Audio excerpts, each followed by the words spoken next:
Жогорку окуу жайларда билим алып мыкты адис болууну максат кылган жаштардын саны жылдан жылга көбөйүүдө. Педагогдордун белгилөөсүндө акыркы учурларда медициналык жана экономикалык багыттагы билим алууну максат кылгандар көбөйгөн. Андан кийинки баскычта техникалык билим алууну каалагандар турат. Билим берүүнүн жаңы ыкмасы катары билим берүүчү мекемелер студенттерге тиешелүү шарттарды түзүп берет. Практикалык сааттарды уюштуруп берүүдө окуу жай милдетине өткөрүлгөн.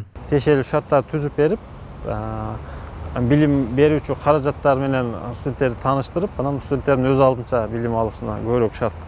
Ушул багытта көбүрөөк иш жүрөт да болон системасында. Ушул багытта аракеттер жүрүп атат. Негизги бүтүрүүчүлөр эң көпчүлүгү мына медициналык адистиктерди бүтүшөт, экономикалык адистиктерге басым жасалып атат.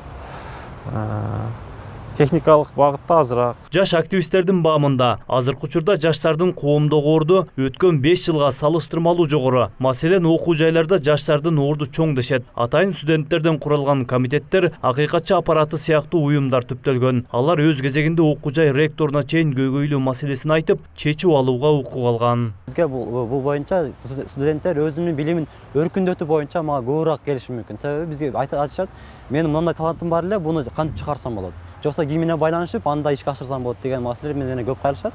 Мына кечээки чогулуштан бери эле мисалы бир студент келип кайрылды менде. Ошо Ош шаарында мен өзгөчө бир идеям бар эле, ошонун кийим менен байланышсам болот дегенди түздөн түз келип байланышты. Мен ага ошол жакшы жолун айтканга аракет кылдым.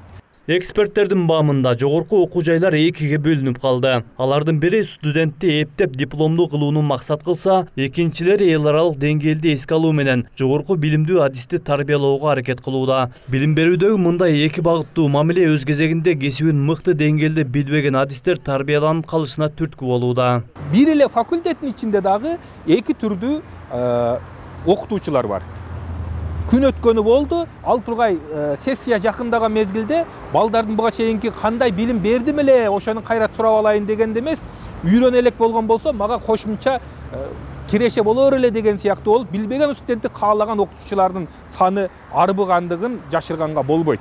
Бул деген коомчулуктун оорусу. Ал оору менен күрөшүүдө биз ошол оорулууну гана дарылабастан, аны алдын алуунун жолун дагы системалуу түрдө жүргүзүш керек деп ойлойм.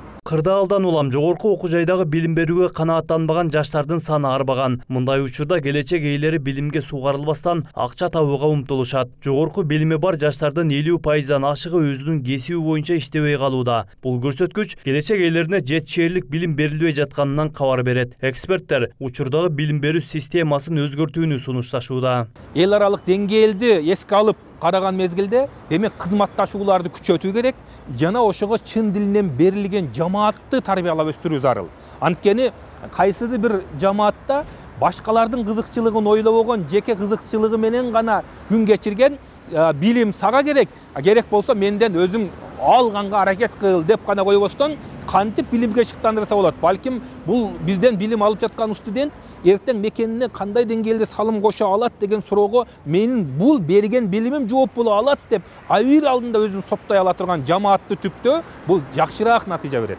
Акыркы учурларда мамлекеттик чоң кызматтарга жаштарды тартуу саясаты активдешип жатат. Эми маселе жогорку билимдүү жана тажрыйбасы бар жаштарды тарбиялоодо калды. Мамлекеттик саясаттагы билим берүү системасы да реформаланып, келечек ээлерине билим берүүнү жакшыртуу зарыл. Антпесе жаштардын жана жаш кадрлардын коомдук орду болбой калуусу мүмкүн. Марат Акимбек уулу, Кудайберди Дыйканов, Ош Берим жаңылыктары.